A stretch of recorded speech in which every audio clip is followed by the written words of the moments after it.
Сага деген мас жүрөгүм солукту, кеч болсо да өз теңине жолукту. Чыгармачылыктын аркасынан кууп кеткен жокмун. Кайгылуу ырды күлүп жайнап, секирип бийлеп ырдашат да. Балким ошолор туурадыр. Мен андайларды кабыл ала албай калам да. Ким экенин айтпай, тексттерин өзгөртүп ырдагандар бар. Мен жакында эле бир өзбек баланы сотко бергем. Жакында эле. Буну мен ырдадым, сен ырдаба дешип, кээ бир ырчылар бири-бирине ушундай ультиматум коюшат да. Бул такыр туура эмес.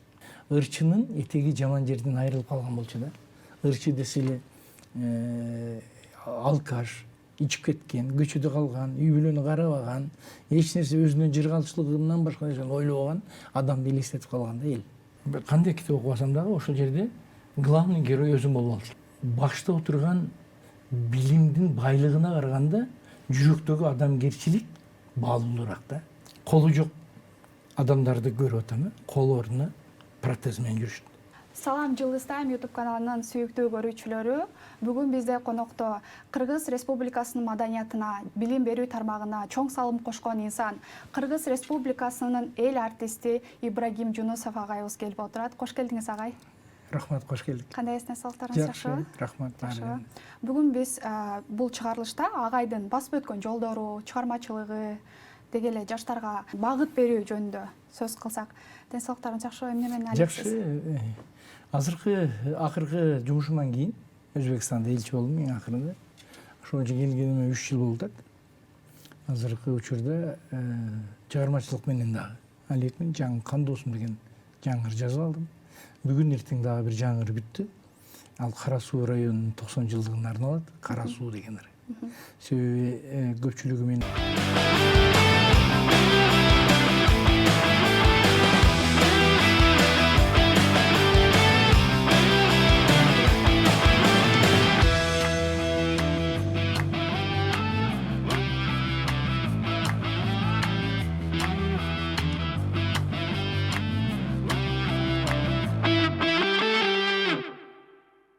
айтып берет өзүң Кара Суудан болуп Ош жөнүндө ыр жаздың, Жалал Абад жөнүндө ыр жаздың.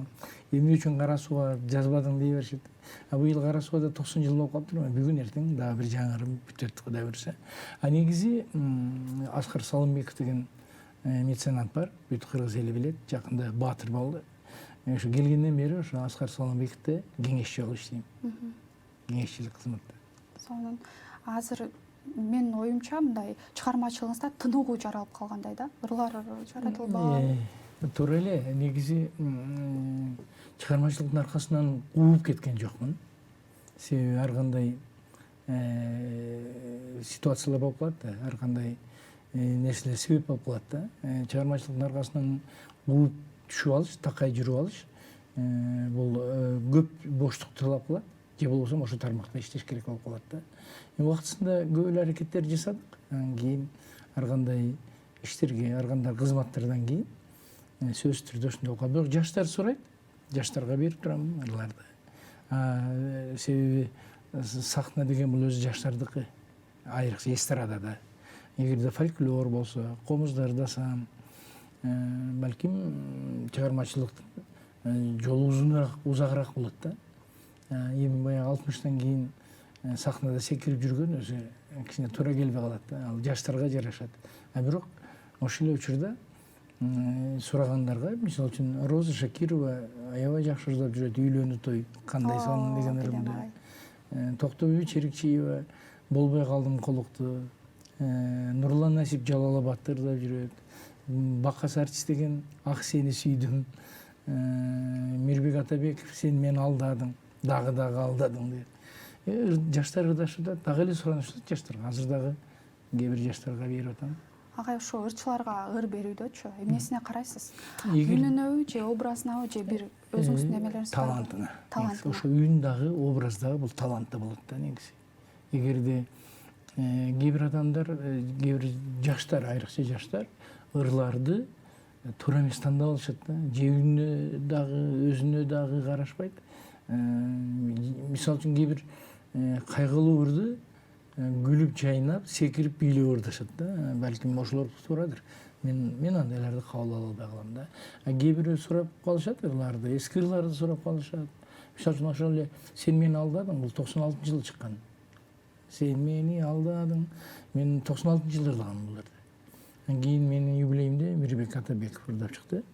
Баягы өзүнүн образын табат да, таап алгандар болсо ыраазы болосуң да. Ал атактуу эмеспи? Мисалы үчүн жакында эле менен жаш кыз Элиара аябай таланттуу кыз ал дагы бир кайгылуу ырымы сурап атат. Анан ага туура келет экен да бул. Ал өзү кайгылуу ырларды ырдабайт да. Мен көргөнүмө караганда жана шайыр, шаттуу, бирок ушул ырды ырдашым керек болуп атат агай дейт. Ал Алдей апа уктаган дегендер. Алдей апа уктаган. Менин апам өтүп кеткенде жазылган ырда. Мен өзү апаларга көп ыр жаздым. Биринчи Алтын апа. Бул менин паспортум 79 жыл чыккан ыр. Эң алгач. Эң алгач. Анан да мурда бар эле бир эки ыр, бирок Алтын апа мени тааныткан да элге. Анан кийин Жан апам дегендер бар, жаш балдар ырдап жүрөт, хор. Апам, Жан апам, күтүм сени. Алдей апа уктаган, Улгай Бачы апаке. Эне жөнүндө негизи көп, энелердин жүрөгү, анан ошондо апа жөнүндө Алдей апа уктаган дегендерим бар. Себеби өзү эне балага Алдей айтат да. Эне балага Алдей айтыш керек. Мен бул жерде апама Алдей айтканмын да, Алдей апа деп. Тынч уктаган дегендей да. Ошол жагып калыптыр, мен ыйлап жүрүп угуп атам агай дегенден макул дедим, ырдасаң. Жакында аткарып чыгат буйруса. Бирок көпчүлүгү бузуп эле, атыңы айтпай, ким экенин айтпай, тексттерин өзгөртүп ырдагандар бар. Мен жакында эле бир өзбек баланы сотко бергем. Жакында эле. Элеманды кетме жокшулугим деп башка текст коюп алып Элеманды ырдап атат да. Анан ырдаганда да автормун деп ырдап атат. Анан ал бала чыгып менен кечирим сурады, Наурыз деген бала. Өзбек бала, популярдуу экен аябай Өзбекстанда. Анан акыры жөн эле кечирип койдум, атак башында сотко берип, бул эмне деген бузган десем, анан акыры чыгып өзү менен кечирим сураганынан мен айттым, жок сен менен кечирим сурабай, YouTube'дан бер кечирим сураганын бүт эл көрсүн деп, анан болуптур деп кечирип койдум, экинчи ырдабайм деди. Ырдасаң ырда, бирок Элемандын сөзү менен ырда. Казактар ырдап жүрөт Элемандын сөзү менен эле. Бирөө бузуп койду эле, ал кайра оңдоду. Түрктөр ырдап жүрөт түркчө сөз менен, бирок которуп алган Элеман эле. Мындай бузбаш керек да ырды. Бузбай ырдаса, албетте биз ырды ырдасын деп жасабыз да. Эл ырдасын, башка ырчылар ырдасын. Анан азыр кээ бирде түшүнүктөр бар, мындай мен таң калам. Буну мен ырдадым, сен ырдаба дешип кээ бир ырчылар бири-бирине ушундай ультиматум коюшат да. Бул такыр туура эмес. Такыр туура эмес. Ким кандай ырдай алат? Ал ырдаш керек. Ырдаш үчүн жаралат. Мисалы агай, сиздин эски ырларыңызда жаңы ырчылар ырдап чыгам десе, сиз каршы эмессиз? Каршы эмесмин албетте. Муну Ак сени сүйдүм 90-жылы чыккан ыр. Азыр баккас артист деген ырдап жүрбөйбү? Ар бир тойдо, ар бир жерде Ак сени сүйдүм, жалыныңа күйдүм деп эле күйүп кетип баратат. Бирок өзү бир башкача, жаңыча почерк. Ыр бузулган эмес. Мен аларга да айткам сураганда. Ыр бузулбасын, сөз бузулбасын, калганын аранжировка деп коебуз, көркөмдөө. Ушуларды каалагандай өзгөрткөнгө уруксат. Карагандай өзгөрүшкө. Ар бир ырдын тарыхы бар. Албетте. Ар бир ыр кандай учурда жаралат алар? Агай, бул негизи сиздин талантыңыз кайсыл жактан келген? Бул талант өзү. Өзү негизи биздин үй бүлө музыкага жакын үй бүлө болгон. Апам керемет үнү бар эле, жакшы ырдайт эле, элдик ырларды жакшы ырдайт эле. Кошот эле жакшы. Менен чоң эки агам бар эле, Шамурат, Абдалим деген. Экөө тең музыкалык аспаптарда мыкты ойнойт эле, жакшы ырдайт эле, бирок экөөнүн тең кесиби башка. Бирөө тарыхчы болчу, тарых факультетин бүткөн, бирөө хирург болчу, медиа институт бүткөн, азыркы медиа академия. Бирок музыкалык аспаптарда жакшы ойнойт эле. Карындашым Мавлюда ал да эле ырдайт эле, жакшы ырдайт эле. Анын ортосунан мен кичине музыкага алардан да жакыныраак болуп калдым окшойт. Негизи мен чыгармачылыгыма ойготкон бул ушу апамдын элдик ырлары, апамдын жомоктору. Апам абдан сонун жомокчу болчу. Жомокторду керемет айтчу. Кээ бир жомокторду айтып, биз күнү келе кечинде жомок менен уктатчу эле да. Баардыгыбызды жомок менен уктатчу. Ушул нерселер ойготкон да. сиз бир маектериңизде айтып калыпсыз да, мен чыгармачылыкты тандарда апам каршы болгон депчи. Туура. Туура, Апам Каршы үйдөгүлөр да каршы болгон. Себеби мен кече эле биринчи ирде айтып кеткенмин. Мен 8 классты бүтүп, Свердловский, Суворовский военный училищеге тапшыргам. Анда Кыргызстанда жок болчу, военный училищелерчи. Анан мен өтпөй калып кайра келгенден кийин 9 класска барбай жүргөмүн. Акырын 9 класска алып барышты мени. 9 класска алып баргандан кийин 10 классты 9-10 класста мен пахта бизде пахта талаа көп да. Пахта талаада учетчиктин жардамчысы болуш деген да. Помощник учетчика, таразы тартасың, сводка жазасың, бүт баарын кыласың да. Ошондо мен кичине жакшыраак көрүнүп калдым окшойт. Бизде колхоздун конторада деп коет элек ошол жерде. Анан мени алар 10 класс бүткөндө экономфакка направление менен жөнөткөн. Колхоздун направлениясы менен КГУнун анда азыркы улуттук университет, анда Кыргыз мамлекеттик университет. Ошондо экономика факультетине тапшыргам. Ага жерге да өтпөй калгам.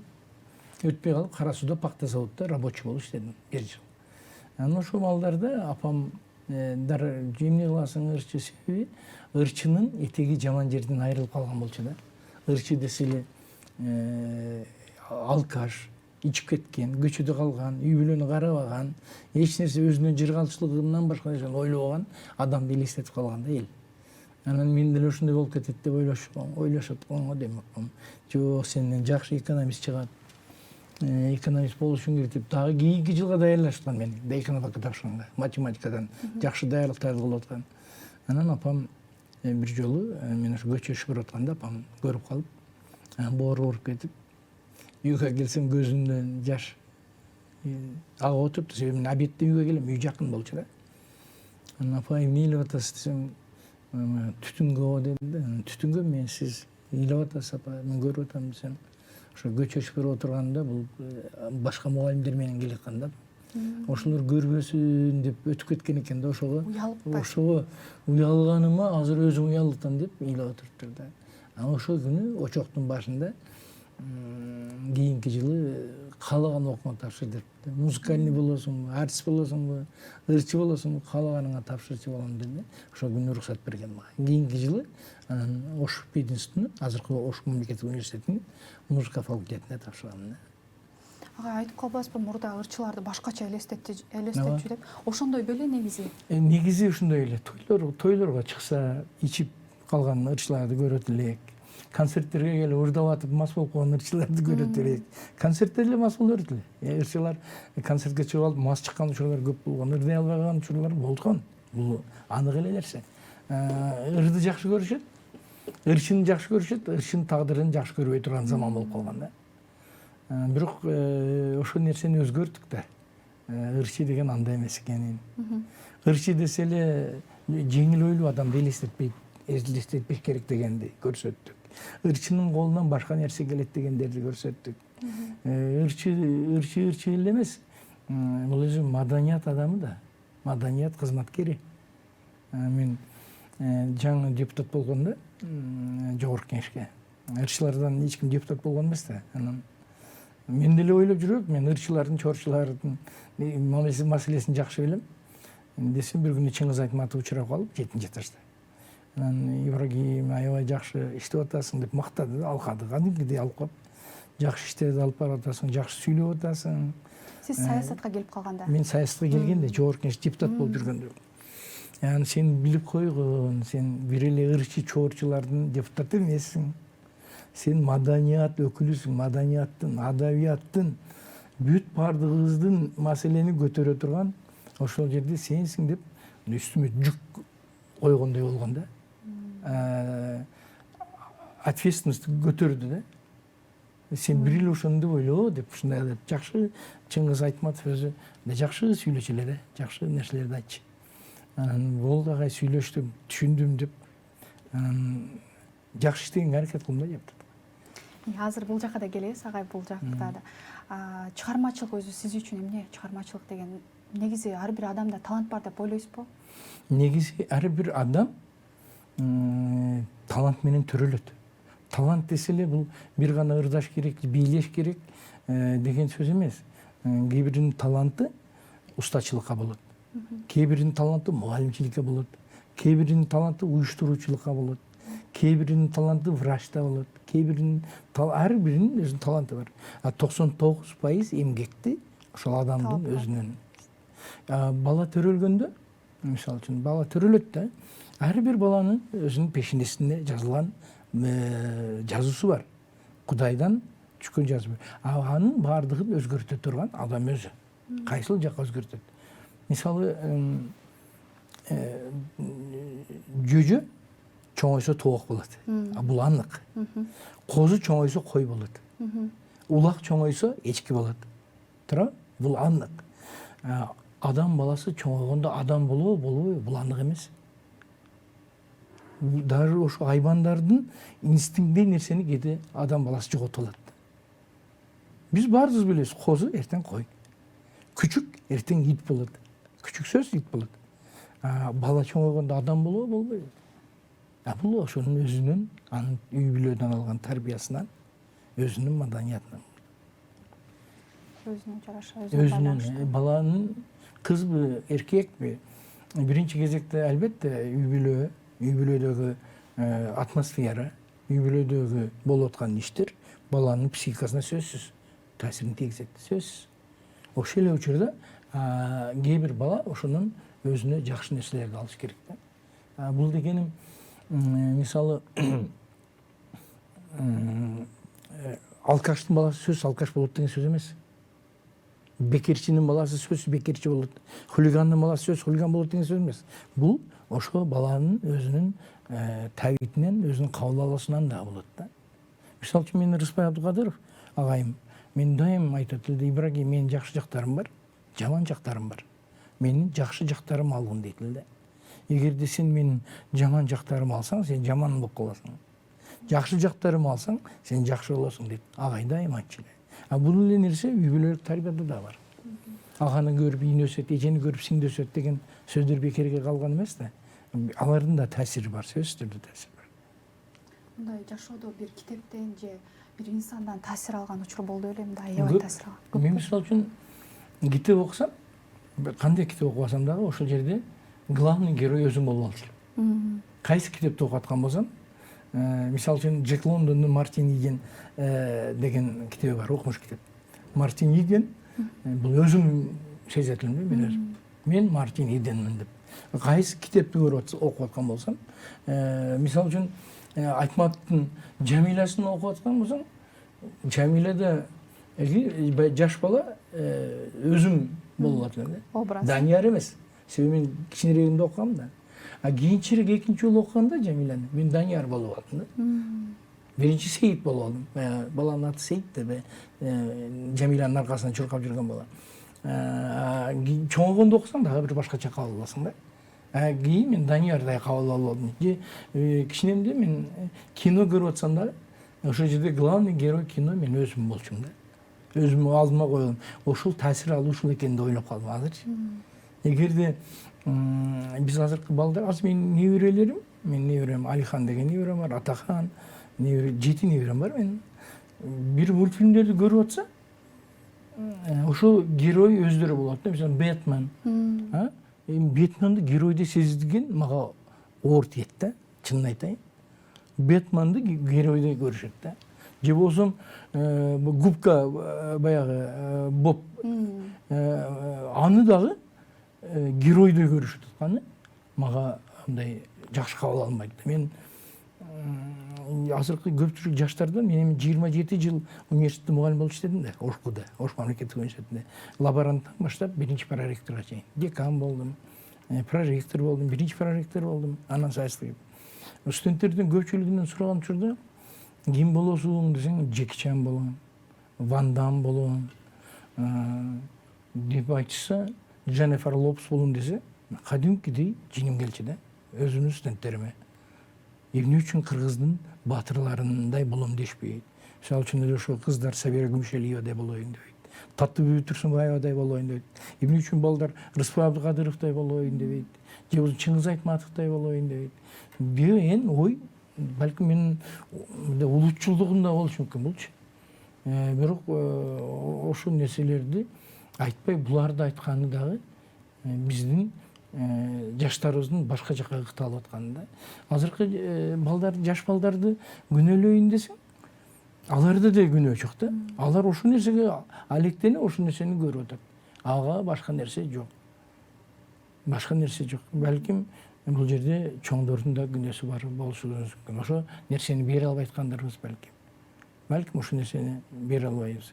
Көчөдөгү мушташкандар, Шварценеггерлер көбөйүп кеткен да ошончулардачы. Мен Жан-Клод Ван Дам деп ушундай нерселер аябай көп айтылып кеткен да. Биз өзүбүздүн мисалы мана Семетей, Сейтекти деле айтсак болот да. Ошондой эле. Бирок ушул нерселерибизди да жоготуп алганбыз. Бул нерселер кыргыздын уңусунда бар нерсе бул. Бүгүн болбосо эртең пайда боло турган нерсе. Мисалы үчүн Семетейдин, Сейтектин кичинекей малын жаш балага үйрөтүш бир топ кыйыныраак болуп атат. Бэтменди үйрөтүш оңой болуп атат. Бэтмендин бир сериясын коюп берип койсоң эле алар Бэтмен болуп чыгат. Туурабы? Мына ушундай нерселерде катачылыктарыбыз бар да. Азыркы учурда жаш муун менен мурунку муундун чоң айырмачылыгы. Өтө чоң. Эң биринчи кезекте биздин баалуулуктар өзгөрүлүп кетип атат да. Бул өтө начар нерсе. Баалуулуктар жок болуп аткандыгы, бизди кыргыздын бул баалуулук ата эненин баалуулугу эмес, кыргыздын баалуулугу. Кыргыздын эл болуп, журт болуп тургандагы баалуулуктарыбыз бар да. Кыргыздын баалуулуктары бар. Мисалы үчүн бирөө менен мушташканы келсең, кыргыз мурда камчысын сүдүрөп келген. Камчысын сүдүрөп келе калса, сен менен мушташканы келет деген сөз. Эгерде камчыны өтүгүнө кыстарып коюп келе калса, менде убакыт көп. Мен бүгүн калып калышым да мүмкүн. Эгерде камчыны эр токумунун үстүнө илип койсо, мен шашылышмын, кетишим керек. Эгерде камчыны мойнуна илип туруп, боз үйгө кирип келе калса, бул кечирим сурап келаткан. Ырымдар. Ушундай нерселер бар да. Азыр бир нерсе десең эле кафеде, ресторанда сөгүнгөндөн башка нерсени көрө албай калыптырбыз да. Булардын баардыгы оңоло турган нерсе.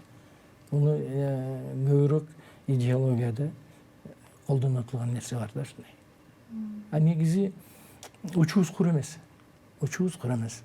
Кыргызстандын келечегин көрүш үчүн чет мамлекетте караш керек да. Мен 8 жыл сыртта жүрүп калбадымбы?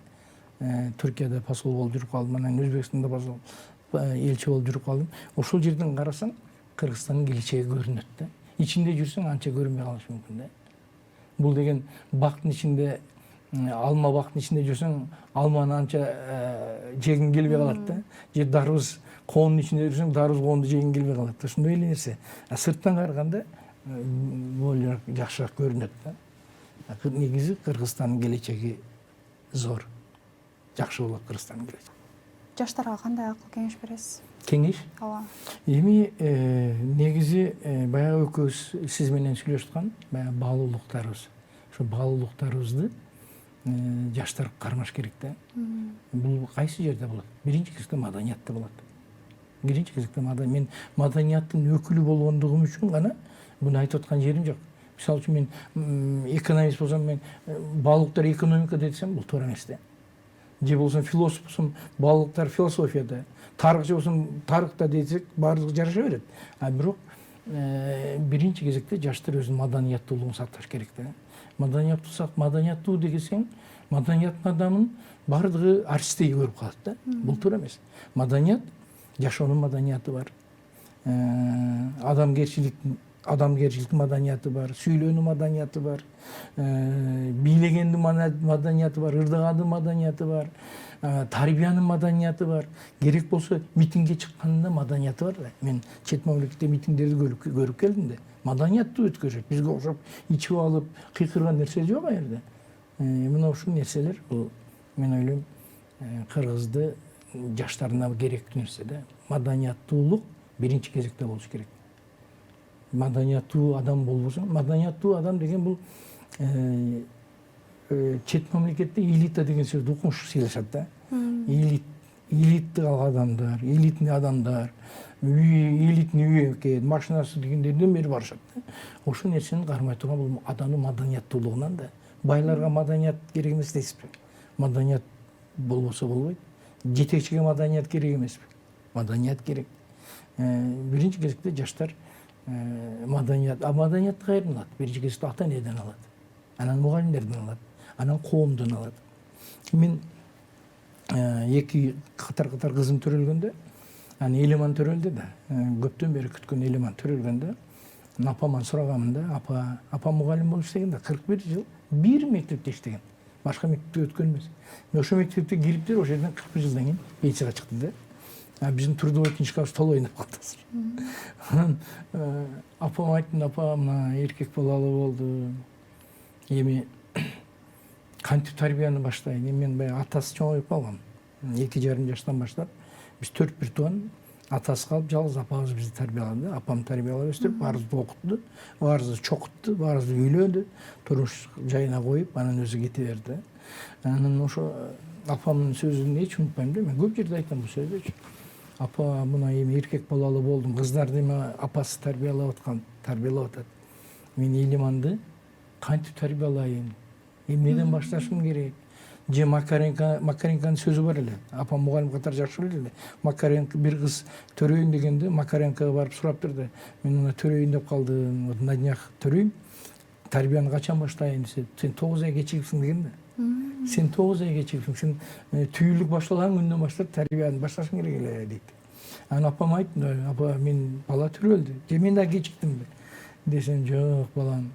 Баланы тарбиялайм деп кыйналба. Сен өзүң тарбиялуу бол, а балаң сени карап өсө берет. Сен өзүң тарбиялап, өзүңө тарбияласаң эле болду, балаң сага окшоп чоңое берет. Бул дагы тарбиянын бир түрү эле. А негизи бала тарбиялоодо ошо жаштарды өтпөйсүзбү? Жаштарды, кыздарды тарбиялоодо биринчи кезекте балдарга коомду өзүн кантип алып жүрүүнү үйрөтүш керек. Маданияттуу алып жүргөндү үйрөтүш керек коомду. Экинчи ата эненин биринчи милдети ушул болсо, экинчи милдети ошо коомду балага таап бериш керек. Аяка барба, бияка баспа деген сөз бар. Ошо коомду таап бериш керек. Ошо коомду өзүнүн алдында алып жүргөндү биякта үйрөтүш керек. Калганын бала өзү жасаш керек. Бала кечке эле отургузуп, балам иче кой, жей кой, сенен башка жок деп эле кийинтирип, ичиндирип эле жүрө берсе, бул дагы жакшы нерсеге барбай калат да. Өзү аракет кылыш керек. Өзүндө да аракет, баягы мен сизге башында айткандай, өзүндө да аракет кылыш керек. Бирок мен ойлойм дагы, ата эне тарбия берет, бирок бала ата энеден алыстап кеткенде, бир туура эмес чөйрөгө кошулганда бала өзгөрөт. Ошо мен сизге айтканым, баягы биринчи жакшы коомду алып жүргөндү үйрөтүп, экинчи жакшы коомду таап бериш керек. Айтпадымбы? Экинчи милдет жакшы коомду таап бериш керек. Демек, ата эне коомду тандап бериш керек. Албетте. Ушул жака бар, бул жерлерге кошулба деген сөздөр бар да. Илгертеден эле. Ал балага ошону таап берсеңиз, бала ошол жерде өзүн өзү да тарбиялаш керек деп ойлойм да. Бүт бар, өлөр өлгөнгө чейин ата эненин мойнунда отура бербейт. Ата эненин мойнунда отура бербейт. Туурабы? Бизде бир кыргыздарда бир жакшы нерсе бар да. Бала ата энени таштабайт да. Таштабайт бала ата энени. Азыркы күндө бизде карыялар үйү көбөйүп кетпеди. Мурда биз карыялар үйү дегенди уккан эмеспиз. Биздин кичинебизде балдар үйү деген бар эле, ата энеси калган балдар гана бар эле. Азыр атасы туруп, апасы туруп, балдар үйү пайда болуп кетти. Балдары туруп, карыялар үйү болуп кетти. Бир цыган айтыптыр да, бир цыган. Аябай катуу айтыптыр. Мен кыргыз болбой, казак болбой, өзбек болбой калганыма сүйүнөм дептир да цыган. Болсун цыгандын мекени жок, үйү жок деп анан бирөө сен эмне деген, сен мекениң жок, элиң жок. Анан кыргыз болбой, өзбек болбой, казак болбой калганыма сүйүнөм. Мен цыган болгонума өкүнбөйм деп атканың эмне үчүн десе, карап көргүлөчү, бир карыялар үйүндө цыгандын ата энеси барбы дептир. Карыялар үйүндө бир цыган жок. Эмне үчүн көбөйүп кетти карыялар үйү? Азыркы жашоо турмуш, жетишпегендик, кедейчилик ошол нерсеге алып барып коюп атат да. А бул биринчи кезекте ошонун тарбиясынын өзүнөн да. Кээ бир адамдар карасаңыз, кээ бир адамдар үйүндө мине турган машина жок, жакшынакай кийими жок, жакшынакай жашоосу жок, ата энесин багып аткандар бар айылда.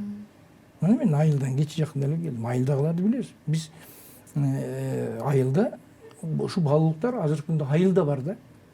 Балдарды көбүрөөк айылга жөнөтүш керек, шаардагы балдарды. А бул жерде кечке эле кока-кола менен пепси кола ичип жүрө берсе, бала ошондон айрылбай калат. Барып айран ичип, сүт ичип, кымыз ичкен бала башкачараак болуп калат да. Биринчиден ден соолуктуна да болот, экинчиден аердеги баалуулуктарды да үйрөтөт да. Бир бай өтө бай киши экен Россияда. Өтө бай. Анан баласы баягы барлыкта жашап атат, баары жокто жашап атып, анан ушу балам эч нерсе билбей неме кылып атат, тойбой атат дагы эле, ушу баары жогу бар. Барып кыштакка барып, чыштап келейинчи, ошол жерде бир ай жүрсүн. Ошондо көзү ачылат, миякта жакшы жашап атканын билет деп, баласын барып прадедушка, прабабушкасына алып барып чыштап коюптур. Бир айдан кийин алып келген баласы, бала көрдүңбү биз кандай жашап атабыз, булар кандай жашап атабыз, сездиңби деп сураса, бала айтты дейт, сездим дейт. Эмнени сездиң, кана айтчы десе, бала айтты дейт, биздин үйдө дейт, кичинекей эле бассейнибиз бар дейт, кородо бассейн дейт, а буларда дарыя бар экен дейт. Биздин үйдө дейт кичинекей күчүгүбүз бар дейт, ал жакта ит, мал, кой деген жайнап жатат. Биздин дейт баары жогубуз оролгон, үйгө эч кимди киргизбей, алардын баары жогу ачык, кенен, укмуш экен деп, наоборот бала айылга суктанып келип атпайбы, барып айылдагы жашоого. Булар дейт, биз дейт үйдө дейт, мен дубал менен бир топту тээп ойносом, аерде балдар чогулуп алып көчөдө топ тебишет экен дейт. Мына ушулар нерсени көрүп келдим. Алардын жашоосу укмуш экен деп атпайбы, жаш бала. Дүйнөнү жаш баланын көзү менен караш керек да негизи. Биздин көз барган сайын бузула баштайт экен. Бирок негизи эле айылда өскөн бала менен шаарда өскөн баланын айырмачылыгы бар да. Аябай айырмачылык бар. Менин оюмча, негизи айылдан келген балдар мында ата-энеге жан тарткан балдар болот да. Ата-энеге жан тарткан, ата-энеси үчүн күйгөн, ата-энем деп турган балдар болот да. Бул деле бул барып эле бардыгы бир тарбияга такалып калышы мүмкүн. Коомго, азыркы эле заманга негизи элечи. Бирок эми шаар менен айылдын айырмасы абдан чоң да, менин оюмча. Мисалы үчүн кээ бир адамдар шаарда окуган балдар билимдүү болуп калышы мүмкүн. Кыштактагыларга караганда билимдүү өсүп калышы мүмкүн. Бирок башта отурган билимдин байлыгына караганда жүрөктөгү адамгерчилик баалуулураак да. Жан дүйнөдөгү адамгерчилик баштагы билимге караганда күчтүүлүк кылат. Бул башкарып калат да. Бул башкарса жакшы да. Эгерде бул жактагы мээ менен, бияктагы тарбия менен экөөнү бириктире албасаң, бул эч качан жакшы болбойт да. Мисалы мен колу жок адамдарды көрүп атам, кол ордуна протез менен жүрүшөт. Буту жок адамдар бар, буттун ордуна протез менен жүрөт. Көзү жок адамдар бар, көзүнүн ордуна протез. Кулагы жоктор бар, кулактын ордуна протез. Тиштериңиз түшүп калса, тиштин ордуна протез менен жүрөсүз, туурабы? А жан дүйнөсү жок болсо, аны эч кандай протез алмаштыра албайт. Буну бир дагы протез менен алмаштырууга болбой турган нерсе. А ошол нерсе баягы сиз менен экөөбүз айтып аткан үй бүлөдө болот да. Мисалы үчүн мен кичинемде эле «С чего начинается Родина» деген ыр бар. Аябай жакшы кинода бар. С чего начинается Родина?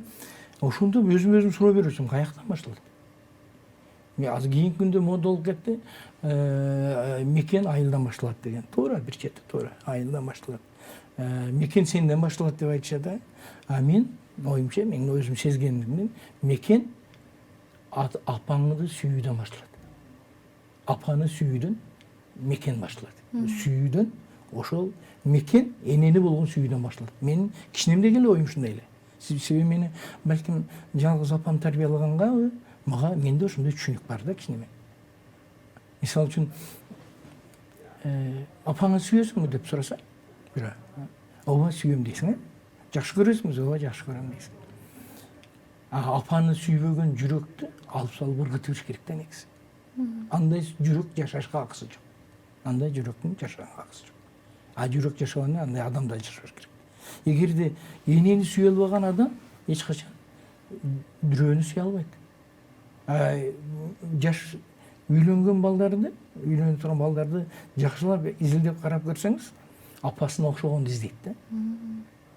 Өзүнө өмүрлүк жар издеген жакшы бала апасына окшогон аялды издейт. Кыз күйөөгө чыга турган кыз атасы жакшы болсо атасына окшогон күйөө издейт. Сүйүү ошол жерден башталып атпайбы? Туура? туура Бул жер ошол жерден башталат. Эмне үчүн кээ бир жерде атасын жакшы көрөт? Кыздардын көпчүлүгү атасына жакын болот. Балдардын көпчүлүгү апасына жакын болот. Ошон үчүн бул мен ушул нерсени көп жылдан бери байкап жүрөм да. Апаңын жакшы мен мисалы 2-3 ырымда сүйүү жөнүндө болсо да ичине апамга кошуп кеткенмин да. Мисалы Жубайма деген ырым бар. Жубайма деген ырымда 3-чү куплетте апамдын акыл эсин, кулук мүнөзүн бүгүн мен жаным сенден көрүп турам дейсиң да. Апамын акыл эсин, кулук мүнөзүн бүгүн мен жарым сенден көрүп турам. Апасын элестеткени. Же болбосо ошол эле Черикчи бардап жүргөн болбой калдың колук деген апа кемдин болбой калдың келини сен дегенде тунук болчу пейили деп башталат да. Сен дегенде тунук бол. Анын акыркы сөзүндө мен дагы күйөө бала болбой калдым апаңа деп бүтүт да. Сөзүн угуп көрдүңүзбү? Билесизби? Болбой калдым ол. Өзүнүн аты өкүнүч. Анын аттары өзгөрүлө берет да, эл өзү ат кое берет. Өзү эл ат коюп сала берет да. Ошол ырдын агай бир сабын эсиңизде болсун. Сага деген мас жүрөгүм солукту, кеч болсо да өз теңине жолукту.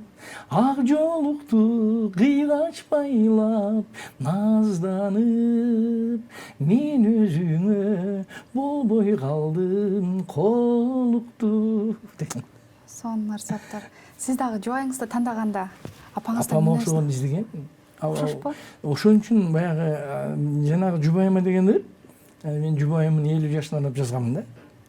Жубайымдын 50 ошол жерде апа акемдин кулук мүнөзүн бүгүн мен жаным сенден көрүп турам деп атпаймынбы? Окшоштугун дагы подчеркивать этип атам да. Апамдын 50 жылдыгына арнап Алтын апаны жазгам. Апамдын 50 жашына арнап. Алтын апа болбочу апа дегенди. Апам. Эң биринчи аткарган чыгармаңыз Бул биринчи ону мени элге Ибрагим Юнус деп тааныттырган ушул чыгарма Бирок буга чейин 1-2 ырым болгон. Сүйүү ишеними, муңдуу сүйүү деген ырлар болгон. Бирок ушул ырым баягы 79-жылы мен анда 18 жашта элем болгон. Ошол учурда мени элге тааныткан Алтын апа да. Көпчүлүк айтат мени. Элге тааныткан Элеман деп айтат көпчүлүк. Элеман деген ырдан кийин таанылып. Кээ бир айтат Жалалабад менин күнүмдөн кийин таанылды дейт. Ар ким өзүнүн периоддору бар экен да. Сиз өзүңүз кайсы чыгармадан кийин таанылдым деп ойлойсуз? Алтын апа. Алтын апа менин паспортум. Сабыр Жумабекович академик. Бир жолу экөөбүз бул эми Украинада жашап калды көп жыл. Ошокто кандидаттык кылды, докторлук жактады. Анан аяктан келип, анан бул жерде экөөбүз дос болуп калдык, тааныш болуп, дос болуп жүрөбүз. Анан Элеман аябай популярный, көпөлөк кыз, Элеман, ак сени сүйдүм, ошо сен мени алдадыңдар популярдуу кезде жүрөбүз. Бир күнү менен сурап атпайбы Ибрагим, ошо мен дейт ушул Украинада жүргөндө кечки Алтын апа деп ырдай берет элем. Потолокту карап алып, апам эстеп, көзүмө жаш алып, Алтын апа, болбочу апа деп ырдап отура берет элем дейт. Жакшы экен деп атам десем, Ибрагим ошону ырдаган кара тору бала болчу дейт, бою узун эле дейт. Ошо көрүнбөй калды каякта дейт. Аны мен аны тамашалашты ошо ойлопмун. Меники экенин билбейт экен да. Ошол ырдычы. Анан мен айтам, ал бала өлүп калган дедим мен. Дедим, жаман болгон турбайбы, өлүп калдыбы дейт. Мен тамашалашты деп ойлоп, мени тамашалаштым. Алыр меники го десем таң калыппайбы? Анда чын арада сеники дейт. Вот меники. Баягы мен мурда ырдап жүргөн аккордеон ырдаганда менде кичине почерк башка окшойт да. Кийин эстрадага ай телефон, тамекини таштайлы деген ырлар менен эстрадага өткөт болгон го. Ошого мени экөөнү эки башка көрүп жүрө бериптир да. Аты ким, фамилиясы ким деп билбей калыпмын дейт. Адамдар ошондой кылып өздөрү мындай бөлүп алышат турбайбы? Ооба. Бирок ошол учурда Элеман деген ырыңыз 90-жылдарда Ош окуясынан кийин жаралган агай? Ошол ырыңыз. Элеман өзү 90-жыл мен айтып атпадым баягы сизге, эки кыздан кийин төрөлгөн да, биз көптөн бери күткөн балабыз. Рыспай Абдыкадыров күлө берчү эле. Сен дагы мени тартып калдың, сен да эркек бала болбойт окшойт деп эле. Агай эркек баласы жок, менин баласындай көрчү эле деп. Анан Элеман төрөлүп калды. Балалуу болгонсузду көрүп калдыбы? Элеманды эркелетип, мен неберем деп, Элеманды кучактап өпкүлөп, жаман катуу ойнотчу эле агай. Жеңем жакшы көрчү эле, Давлет жеңем. Элеманды уктатат эле жеңем небесине кармап алып. Элеман 90-жыл төрөлдү. Агай 94-жылы өтүп кетти. 12-сентябрь. Кырсбаева. 4 жылдан 4 жашында. Ой, мен балам деп жаман сүйүнгөн агайчы Элеманды көрүп алып. Анан Элеман популярный болуп кетти. Агай ошону балам, жан балам деп алып мынтип ойнотчу эле агай. Элеманды. Анан ошол учурда анан Элеман 90-жылы жазда Элеман төрөлдү да, ошол учурда сөз бар эле ошто. Жаз келиши менен өзбек кыргыздын кагылышы башталат деген сөз жүргөн да ошто. Сөз көптөн бери жүргөн. Мына эми болот экен. Анан ошо эл аман болсун деген ниетте Элеман деп койгом да. Андан кийин эле Элеман төрөлгөндөн кийин 2 айдан кийин 2,5 айдан кийин ошол окуясы болуп калды. Ошондо мен Элеманды алып Кара Сууга алып кетип баратканда Элеман бир ыйлайт, 2,5 жашар бала да, 2,5 айлык. Ошондо ошол текст келди да мага. Баягы чыгармачылык келип калганда ситуацияны карабайт да, элдер атышып атат, адамдар өлүп атат, ош түтүп атат. А мен Кара Сууга жете албай атам. Кашкаркыштакта башталып кетти, Нариманда башталып кетти, совхоз Кара Суу менен кетейинсем жолдо башталып кетти. Анан ошол маалда балам, жан балам, айнан садагам, элим аман болсун деп атыңды койдум Элеман деп ошол текст ошол жерде пайда болуп калды. Обону менен. Төрөлгөндөн кийин 2 айдан кийин бул жара өзү ушул келди. А бирок ырдалбай жүрдүм да. Ошол жерде эле бүттүр. Анан Элеман 2-ге чыкканда ырга каттуу кириштим да. Кирип кайрадан ырды эстрадалык немеге салып ырдап чыктым. 2 жылдан кийин 92-жылы ырдадым. 92-жылы биринчи жолу Бишкекте ошол стадиондо ырдагам, чоң стадиондо. Ошондон кийин эле Элеман популярдуу болуп кетти. Элеман өзү 90-жылкы окуяда төрөлгөн. Эл аман болсун деп. Ошондон кийин Акаев деле айткан бул жөнүндө, Каримов деле айткан, Назарбаев деле айткан бул жөнүндө, ушулар жөнүндө ошол учурлардачы кандай. Агай ушул ат бар беле ошого чейин жок болчу. Бар эле. Бар беле. Эртөштүктө Элемандан эртөштүк деген бизде жомок бар эмеспи? Эртөштүктүн атасы Элеман болгон да, бирок ал терс каарман болуп калган да. Ал терс каарман болуп калган. Элеман азыр мен 60 жыл өткөрүп атканда мага айтышкан Кыргызстанда 50 000 Элеман бар деп. Кече Баткен окуясында эле канча Элеман төрөлүп кетти. Баткен окуясында анан мурда да Элеман, казактарда Элеман көп. Элеман деген казактарда да аябай көп. Мурда Элеман деген казактарда жок экен. Казактын ырчылары айтат, өзбектин ырчылары айтат. Элеман деген өзбектерде да пайда болгон ат. Эл аман болсун деген эле сөз. Ошол ырыңызда комментарийлер окусам, көп казактар жазып. Казактар аябай комментарий жазган. Себеби ыр 94-жылы экен, балким унутуп калышмын. Кыргызстанда 2 жыл катары менен 94-95 лучшая песня года болгон Элеман. А 96 казактар жылдын мыкты ыры деп беришти казактар. Мен барып өзүм алгам призди. Анан Өзбекстан объявить этти. Жылдын самая популярная песня года деп анан өзбектер да объявить этти. Катар ушундай болгон Элеман. Неги сиз айтып каласыз да, балдарымдын чыгармачылыкка катышканына мен мындай каршы болчумун депчи. Себеп? Өзү негизи каршы деле эмесмин. Мындай чыгармачылыкты көпчүлүк ойлойт да, бул жыргал заманда жашап атат, жыргап эле жүрүшөт. Ал жерде жыргалган нерсе азыраак өзү негизи. Ырчылар өздөрүн ушундай көрсөтө алат да. Менде проблема жок, менде эч кандай неме жок, мен ушундай сонуммун деп өздөрү көрсөтө алат. А негизи көп нерсени басып өтүш керек чыгармачылыкта. Көп кыйынчылыктарды басыш керек. Мен баскан кыйынчылыктарды булардын басышын каалабадым. Менимче эки кызым тең. Инструменттерде ойношот өздөрүнчө, үндөрү экөөнүктүң сон апасынын юбилейинде окумуш ырдашты чыгып алышып. Элеман дагы гитарада да жакшы ойнойт, рояль ойнойт Элеман. Бирок мен булардын музыканы өзү үчүн гана заниматься этсин дедим да. Чоң сахна үчүн эмес дедим да. Себеби подножкалар канча көп ырчылыктачы. Жолуңду тоскон нерселер канча дейм. Мен кээде Оштон өмүр бою Ошто жашадым да, депутаттыкка чейин Ошто эле жашадым. Депутат болгондон кийин гана Бишкекке көчүп келгем. Келип сахнага чыкпай калган күндөрүм болгон. чыгарбай койгон күндөр болгон. Эми ойлоп көрүңүз, ошондон кийин кандай акыбалда кетесиз. Жаңы жылда бүт баарын айтып коесуң, мен жаңы жылдык чоң программада бармын дейсиз. Келсеңиз сизди чыгарбай коюшат. Жыгырдап койгондон кийин убакыт көп болуп кетти деп именно сени өчүрүп коюшат да. Чыга турган моментиң. Мындайлар антип мурда эки эле телевидение бар эле. Ош, Бишкек. КТР азыркы, анан Ош телевидениеси, башка нерсеси жок. А Ош телевидение эч качан съемка кыла албайт эле. Бир гана түз эфир берчү. Бир жумасына 1 саат, 2 саат убактысы бар эле болгон. Анан калганын баары буякта болот. Келсең ырдабайсың. Атаң келип чакырат. Анан эле бирөөгө жакпай каласың деп. Анан өчүрүп салат. Ошентип атып эле жүргөм. Мисалы бир жолу эсимде бар, 82-жылы студенттик Ала Тоо Jazz деген фестиваль бар эле. Ала Тоо Jazz фестиваль. Мен анда уже атым чыгып калган. Алтын апа, Чынара, Карындаш, мода болуп калган учурлар. Мен келем, аяктан бирди алдым. Түштүк боюнча вуздардан. Буяка алып келишет. Бияктан да бирди алдым. Алтын апа ырдап, Алтын апа. Чоң концертке чыгарбай баштадым.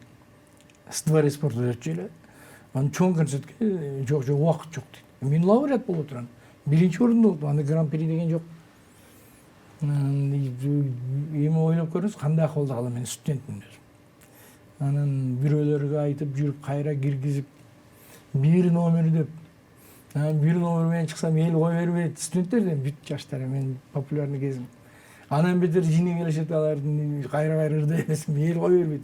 Менен кийинки номерди айтса чыгарбай койгон учурлар болгон. Ошол эле нерсе кийин менен кайталанды.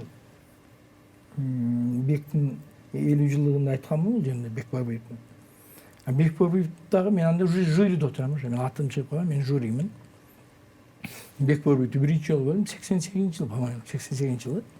Ошол эле фестиваль, студенттик jazz фестиваль. Бек Бабиев ырдады, лауреат деп таптык биз. Мухтар Атаналиев экөө ырдады, гитара менен, аккордеон менен.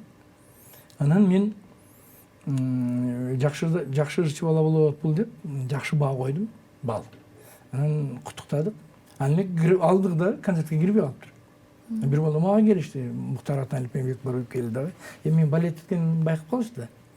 Анан агай бизди өчүрүп салды гала концерттен. Гала концерт эң чоң концерт. Анан барып айттым дагы, эмне өчүрүп салдыңар бул? Өзү алар да угуп турат. Анан айтсам, убакыт жетишпей атат. А мага 2 номер беришкен. Мен гость фестивалямын. Мен жюриде отурам да. Мага 2 номер берген. Мен айттым, анда мен 1 номерин берип коелам Бек Бабиевге. Ой, эмне кыласың, бул бала жаш кийин жетиш. Азыр берип коела, баланын шаңын сындырбагыла. Мен жюри катары айттым, гран-при болбосо да бала орун алды, лауреат болду. Деп киргизип койгом. Бек өзү эле айтып жүрөт азыр. Кийин 50 жылында мен да айтып бердим ушуну. Себеби мен өзүм көргөм да, мени да 82 жыл киргизбей койду. Өзүң көрүп каласың да кээде. Ошондо киргизип койгом, ушундай чоң концерттерде дагы Бек Бабиевди. Ошондо дел биримдер да менимче. Дел бирим дегендер. Ошондо алдагы студенттер жакшы колдоп чыгарбай. Анан айткам, көрдүңөрбү, мына силер кошпойт атасыңар. Концерттин көркүн ачып атат деп айткан учурларым болгон.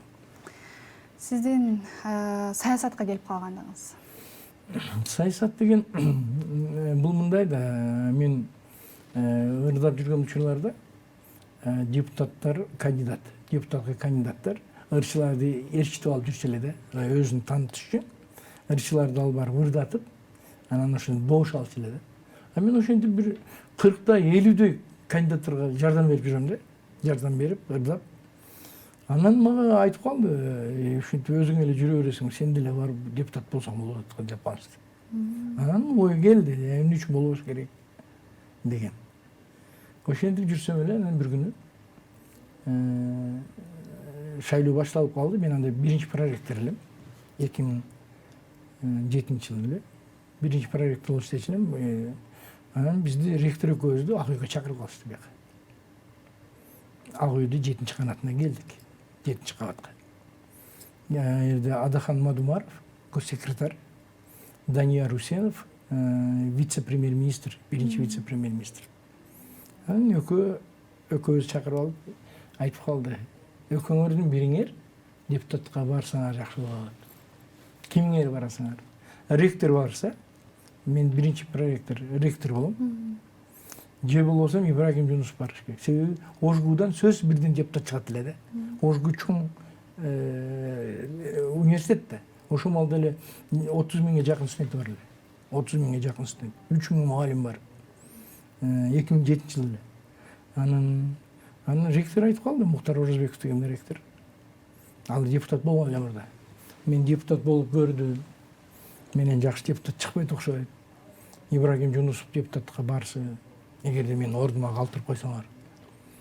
Деди эле, анан ошентип, анан мен Ак Жолдон спискке кирип калдым да. Ак Жол партиясынан спискке кирип калдым. Анан ошентип саясатта атталып калдым.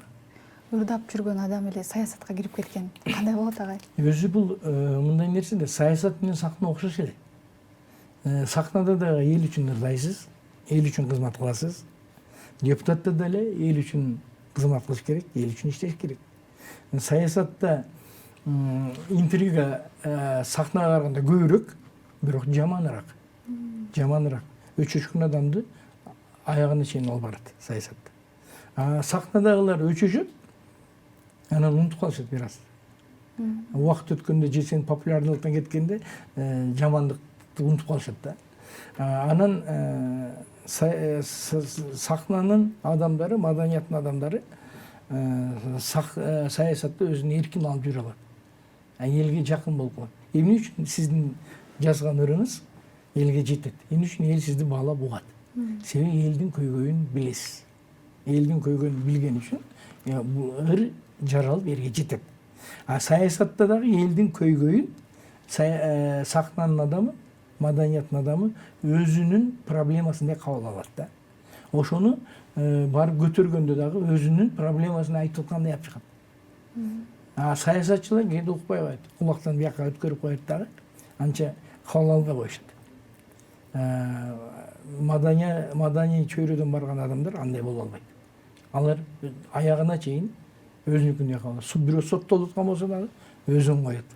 Мен сизге айтпадымбы, китеп окуганда дагы, кино көргөндө да ошол нерсе бардыгы булардын жүрөгүнө орноп калган да. Ошон үчүн маданияттын адамы болуп калган.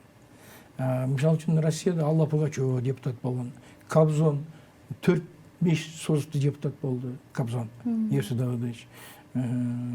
Буларда бул нормальный нерсе да. Бизге эми келди. Менен кийин деле көп кишилер коюп атат го депутат болгон деп. Пока өтө элек эми. Кудай буйрса өтүп калат. Канча жыл иштесиз? Өтүп калышы мүмкүн. Депутат болуп канча жыл эмгек кылдыңыз? Мен 2 жыл депутат болдум. 2 жыл, Биринчи 4-чү союздун депутаты болдум. 4-чү союздун депутаты болуп жүргөндө баягы каркыра маселелери чыккан, билесиз. Каркыра, пансионат, анан ошолорго каршы туруп албадым беле. Анан бир күнү мени чакырды дагы. Сен министрге барышың керек, культурага деп. Мен министр культурага кетиришти. Ошол учурда каркыра маселеси көтөрүлгөндө мен башка кээде телевиденияларда сүйлөсөм, мамлекеттик телевидение, биз буну бере албайбыз деп бербей коюштат да. Эгер биз бул мамлекеттик телевидение болгон үчүн биз бул маселелерди бере албай калабыз деп бүткөндөн эскертишти.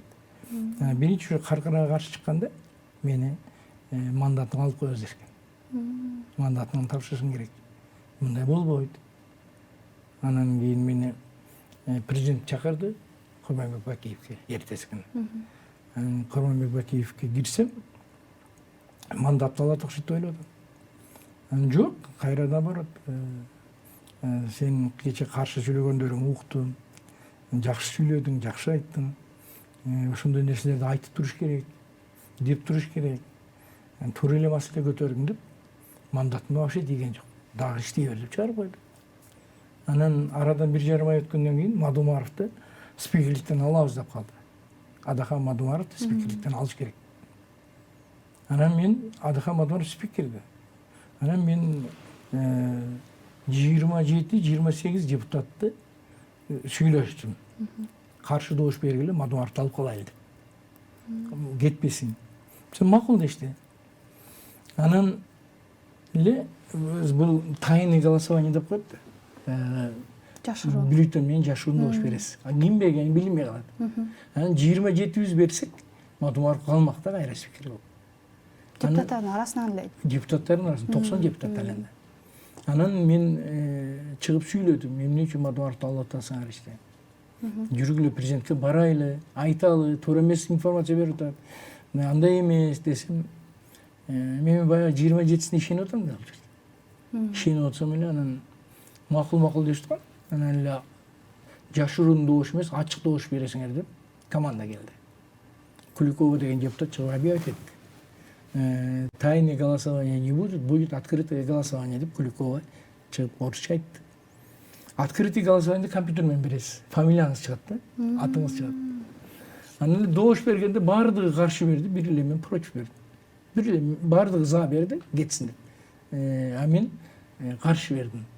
Кетпесин деп. Бир эле мен каршы бердим. Калган баардыгы кетсин деп берди. Анан Мадумаров ичинен алып коюшту. Бул учурда айтып атканым, сиз депутаттык сурап атпайсызбы? Анан дагы менин мандатым алат экен деген сөз башталды. Мандатым алат экен, болду. Сен эми өткөндө дагы калып калдың, эми дагы мынтип каршы чыгып атасың. Анан дагы президентке чакырды. Президентке дагы кирдим. Кирсем, анан президент күлдү дагы. Күлүп доска ошондой туруш керек. Анда Мадумаров көз мамилеси абдан жакшы болчу. Кийин саясатта ушундай экен да, ар ким өзүнүн жолуна түшүп калат да кийин. Анан бир чети дейт, мен ыраазы болдум сага ушундай добуш бергениңе, чыгып сүйлөгөнүңө. Керек болсо мени да критикалай бер, мени деле айта бер деп ушинтип айтып, кайра мандатым албай кайра чыгарып койду.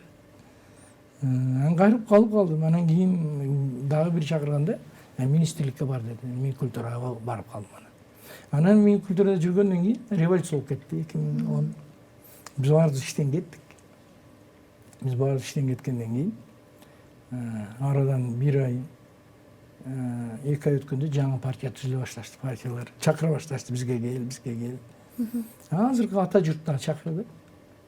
Анан ата журт партиясына мен ойлонуп келейин дедим. Азыркы президент Садыр Жапаров, азыркы вице-премьер-министр ГКМнин төрагасы Камчыбек Ташиев, Ахмат Келдибеков, мурда спикер, үчөө мени чакырып алып сүйлөштү. Биз менен ата журт менен шайлоого аттанып бербейсизби?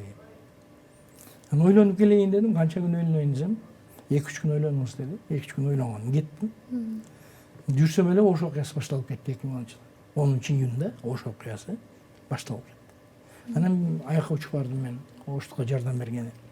Ал жерде азыркы президент Садыр Жапаров, Ахмат Келдибеков, Камчыбек Ташиев бар да ошокто экен. Бирок мен аларга учурай албадым. Мен барганда эле мурдагы президент Сооронбай Жээнбеков анда губернатор экен. Жакшы келипсиң, бизге жардам бер деди. Мага бир машина бөлүп беришти. Элдерди барып өзбек көп жерде өзбекменттерди, кыргыз көп жерде кыргыздарды бириктирип сүйлөшө баштадык. Ошентип жүргөндө ата журт деген ыр келип калды мага. Ошондо жүргөндө ата журт, хан манас түптөгөн кыргыз журт деп келип атат да, бир ыр согушка карабайт да, баягы айтканымдай да. Анан ошо жерде отуруп жазып койдум. Ошто жазып, анан бир жумадан кийин бияка келгенде, анан булар чакырган жерге бардым дагы. Анан бекерге ата журт деген ыр чыкпаптыр деп, анан булар менен кайра шайлоого аттандым. Мына ата журт деген ыр менен келдим. Конкурс объявить этишти. 20-30 ыр келди. Анан менин ырымды тандап алышты. Ата журт деген ырды булар кийимен кылышты. Анан булар менен кайрадан депутат болуп калдым. Булар менен кайра депутатка барып калдым. Кайсыл жак басымдуулук кылат сизге? Чыгармачылык же саясат? Көт негизи тараза кээде мындай да. Жок, тараза ойноп тургандай эле кээде бул жака түшүп басылып калат, кээде бул жака басылып калат. А негизи таразанын эки жагында тең бар. Буяк саясат болсо, буяк өзү негизи экөө поезддун эки жолундай да. Азыр депутат болуш үчүн тажрыйба керекпи же лидер болуш керекпи? Биринчи кезекте тажрыйба керек. Тажрыйба болсо лидер да боло албайт. Жаштарга азыр кантип мотивация берсе болот? Жаштарга негизи мекенчил жаштар көп болуш керек. Мекенди сүйгөн. Мекенди сүйгөн десе эле, мекен үчүн өлөм, мекен үчүн мындай кылам деген жаштар эмес. Бизде сөз бар го, келечек жаштардыкы деген турат. Келечек кандай жаштардыкы? Келечек билимдүү, илимдүү, түшүнүктүү жаштардыкы. Жаштардыкы десе эле, көчөдө кыйкырандар деле саясатка даярмын дешип атпайбы. Кыйкырсаң эле, критикаласаң эле, саясатта окалат экенсиң деген түшүнүктөр пайда болуп калды. Бул өтө туура эмес түшүнүк. Негизи тажрыйба болуш керек да адамда. Тажрыйба бул аралашкандан пайда болот. Аралашкан учурда адам өзүнө багаж алат, кадимгидей багаж алат. Мисалы үчүн балык тутканы барсаңыз, балык менен кайтышыңыз керек да. Туурабы? Алма тергени барсаңыз, алма менен кайтышыңыз керек. Алма тергени барып алып туруп куруп келбейсиз да, туурабы? Ошон сыңары тажрыйба болбосо, жерде саясатчылар, карышкыр саясатчылар бар да, алар жеп коет кандайдыр. Мисалы үчүн мен жаңы депутат болуп келгенде тааныш эле, мен менен жүргөндөр эле мындай аракет кылышты мени басынтканга. Мени басынтканга көп эле аракеттер болду. Бир эле мен эмес. Жаңы келгендердин бүт баардыгына эле ушундай кылышат. Түшүнбөсөң эмнени айтасың, түшүнгөндө айтпайсың дегендер да болот. Өздөрү учпай тургандар бар. Мындай кандай айтып берет. Ал жерге даяр болуш керек да, даяр. Даяр болбосо болбойт. Даяр деген бул тажрыйба. Тажрыйба алыш мен баягы сизге айткандай мекенди дагы, элди дагы, жерди дагы бирдей көрүш керек. Көпчүлүгү өзүнүн ата энесин сүйө албайт, өзүнүн аялын сүйө албайт, анан чыгып алып мен мекенди сүйөм дейт. Ал сүйүү эмес. Мекенди да сүйө албайт. Өзү досун же бир тууганын сүйө албайт. Мен фракцияны сүйөм, мен партияны сүйөм дегендер бар да. Булар аяктан сүйүү таппагандар бияктан сүйүү таба албайт. Аял кишидей эле. Аял кишинин бактысы ашканада десе, кухняда десе, көбү жаман көрөт да. Аял кишинин бактысы ашканада деген сөз, сен кечке эле тамак кыл деген сөз эмес да бул. Ашканадан бакыт таппаган аял үйүнөн бакыт таба албайт деген сөз. Үйүнөн бакыт таппаган аял көчөдөн, сырттан да бакыт таба албайт. Себеби үй бүлөнүн очогу аял киши болуп турат да. Үй бүлөнүн очогу аял киши. Эгерде ошол жерден сиз айткан баягы тажрыйба деген да бул. Көпчүлүгү ой мен даяр эмес турмушка чыгып алдым дегендер бар да, билесиз, мен даяр эмес турмушка чыгып алдым дейт. Алар эмнеге даяр эмес? Себеби нар жактан мен айткан ашкананы жакшы билбейт, үйдү жакшы билбейт. Үйдүн очогун жакшы билбейт. Эркек сөрөй дагы башкаруучу болуп кирет дагы аялды башынан, баланын жашынан дешкен туура эмес түшүнүктү алат дагы башынан эле камчылай баштайт. Бул дагы үй бүлөнү бузганга алып барат. Менин бир ырымда сөз бар, азыр Марал радиода берип жүрөт. Үй бүлөңдү сактай алсаң, эне аман, бала аман, эл аман деп. Үй бүлөнү сакташ үчүн ошо үй бүлөнү түзгөн адам ал тажрыйбасы барбы, жокпу? Мен турмушка даяр эмес чыгып калдым деген ал адамдын өзүнөн. Ал эми башка жер эмес, башка алам эмес. Ошо эле алам. Наоборот, ошол жерде үй бүлөнү өстүрө турган нерсе да. Үй бүлөнү жашай турган нерсе ошо. Саясатта дагы наракта кичине ошо мен айткан кухня, мен айткан үй даяр болуп калса, сыртта жакшы алып жүрүлат өзүн. Мисалы чабандес атка отуруп атканда, атка отуруш үчүн ал атты билиш керек да, туурабы? Атты билбесеңиз атка отура албайсыз. Анан атты билбей эле ээри тескери отуруп алып, токулбаган атка отуруп алып, же өмүрүндө адам отурбаган атка отуруп алса, ал сөзсүз кулайт, сөзсүз жыгылат. Ошолорду билиш керек, ошолорду сезиш керек. Көпчүлүгү кептин баары такада экен дейт дагы. Така. Баягы цыгандар такада, дагы цыгандарга кайтайын. Баягы цыгандар таканы эшигин илип алса, баардыгы эле дарбазасын илип алып бактап келет экен деп жүрүшпөйбү? Мен кээ бир кошуналарыбызда бар эле ушу дарбазасына таканы илип алгандар бар. Мен таң калчу элем. Эмнеге муну илип алат десе, бактап. Бакытты эшиктин кире беришине илип койгондо бакыт келбейт. Ал таканы алып туруп бутунун алдына кагыш керек. Бутунун алдына кагып өзү ат болуп чуркаш керек.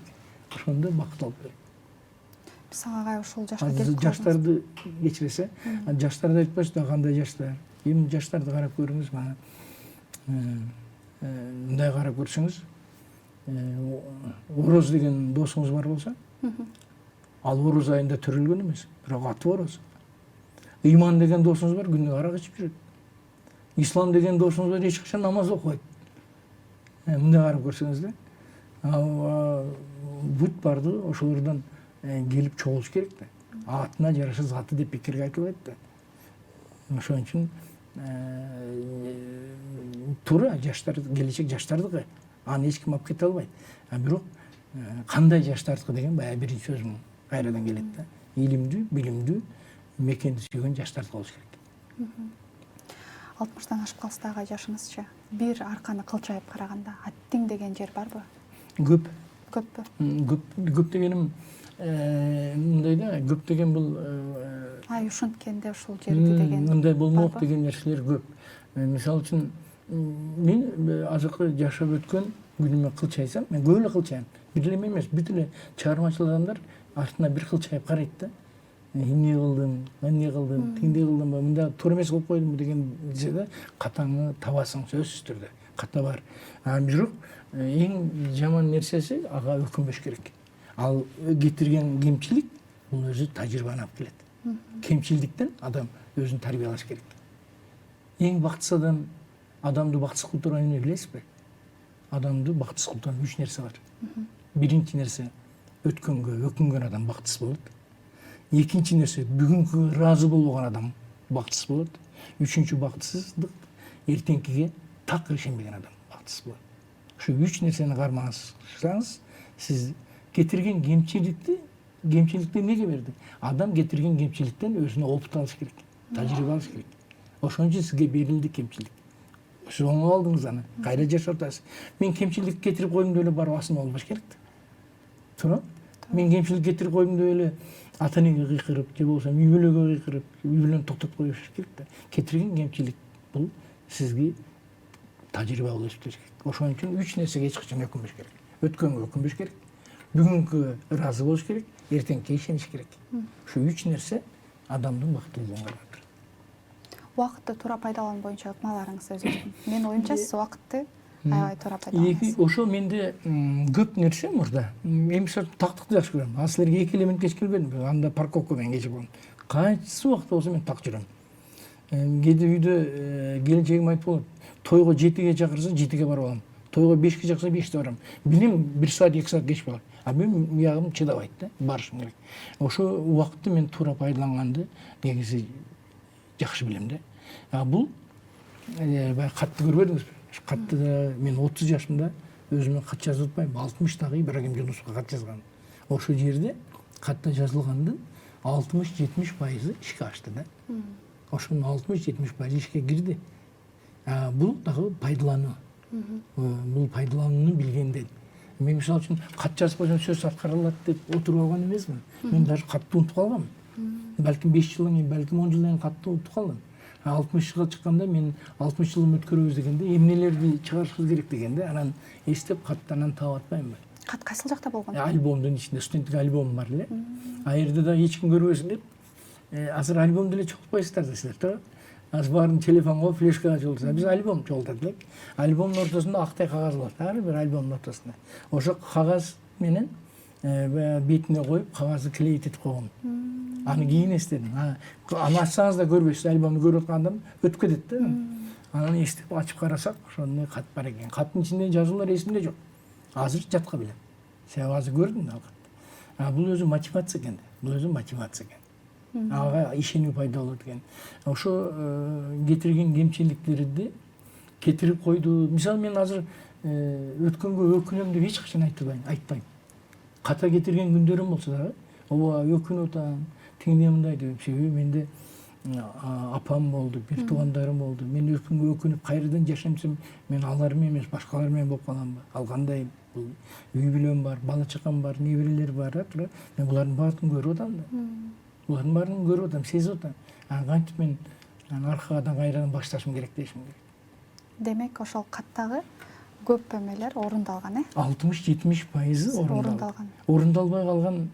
Мен ошол жерде апам эмне деп жазылган агай ошол катта?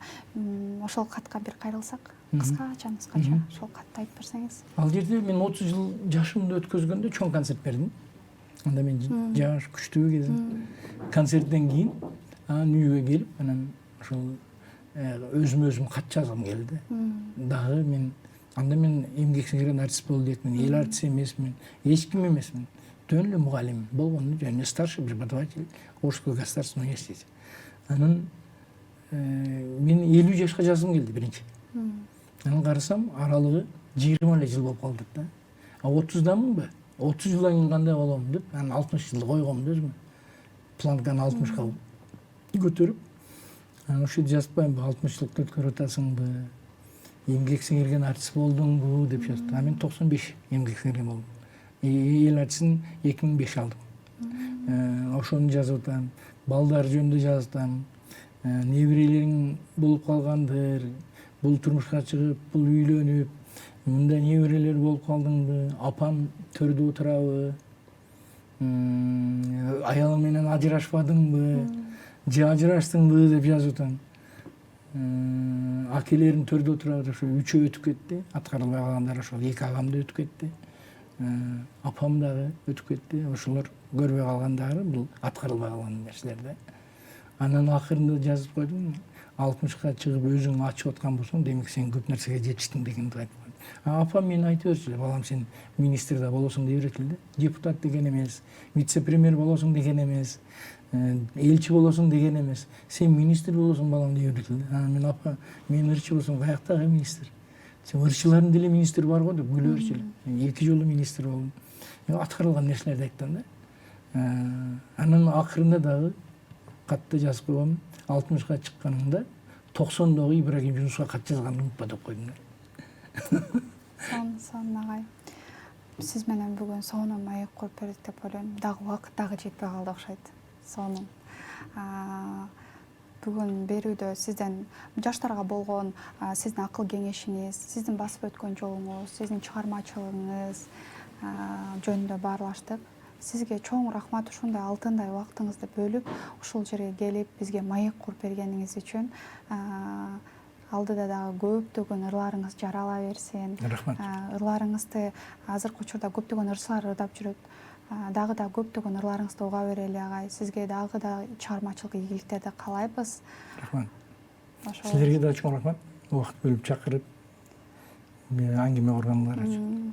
Мындай сизден билинип турат, бир жылуулук, көзүңүздөн нуур чачырап. Рахмат. Чоң рахмат. Түнү жакшы уктаган жокмун. Чындап эле кечирээк уктап, кини балким чарчап тургандырмын. Бүгүн бизде Кыргыз Республикасынын эмгек сиңирген артисти, өзгөчө инсан, сонун агайыбыз Ибрагим Жунусов бизде конокто болду. Биз сиздер менен коштошпойбуз. Кийинки эфирде көрүшкөнчө саламатта калыңыздар. Чоң рахмат агай.